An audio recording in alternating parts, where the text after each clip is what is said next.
This is going to be a very brief look at the name Wales, how it came to be used to refer to the country of that name, and what the history of the word tells us about, well, history more generally. We can start with the very obvious point that the words Welsh and Wales are the English words for the Welsh people and country. That's to say, they're not the names used in the Welsh language, and thus weren't the names originally used by the Welsh themselves. Nowadays, of course, Wales is a bilingual country, so the word Wales is used by people in Wales to describe the country, alongside the Welsh word Cymru, which derives from a word originally meaning something along the lines of compatriot. As I say, this is a rather obvious point, but it's also a significant one because it shows the way that names are very often coined by outsiders.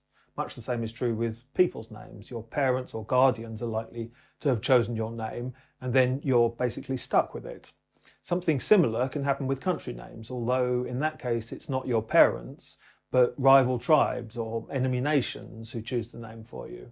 The technical term for this is an exonym, a name that's only used by people who are outside that place or group. This is contrasted with endonym, which is the local or internal name for a group or place. That's to say, the one that the group choose for themselves. Okay, so where do the words Wales and Welsh come from? Both words come from the same root in Old English, walc in the singular and walas in the plural. These in turn are derivations from the word walhas, which was used by the Germanic tribes who invaded the western part of the Roman Empire in the 6th century BC, and they used the word to describe any foreigners they came across. The word then evolved into a generic name for all non-Germanic speakers, and particularly ones speaking Latin or other Romance languages. So in Great Britain, the Old English-speaking Anglo-Saxons came to use the term to refer to the indigenous Britons, and the plural form, walas, evolved into the name for this community's territory, i.e. Wales.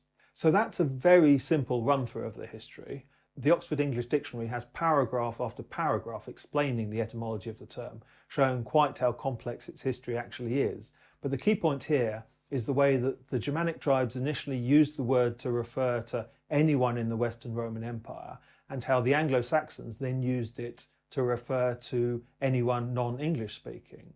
And the same pattern happens elsewhere, both in Great Britain and across the whole of Europe. So not only do we have the names Wales and Welsh, but the Wall part of Cornwall, for instance, is derived from the same root, as are the town names Wallasey, Walton, Walworth, all in the north of England.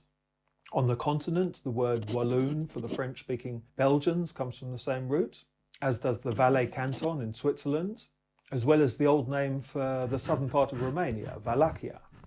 In France, the W sound at the beginning of the word got changed into a G sound, resulting in the word Gaul, and Wales is still called Pays de Galles in modern French. Similarly, in other European languages, the influence of the word can still be found in modern places for names. For example, in Polish, Italy is called Włochy, again from the same root as Wales. Okay, so what's the significance of all this? Well, it's a good illustration of the way that the evolution of language and social history go hand in hand. In historical linguistic terms, we can see how the same word has shifted in pronunciation and later in spelling as it's been adopted by different speech communities in different places.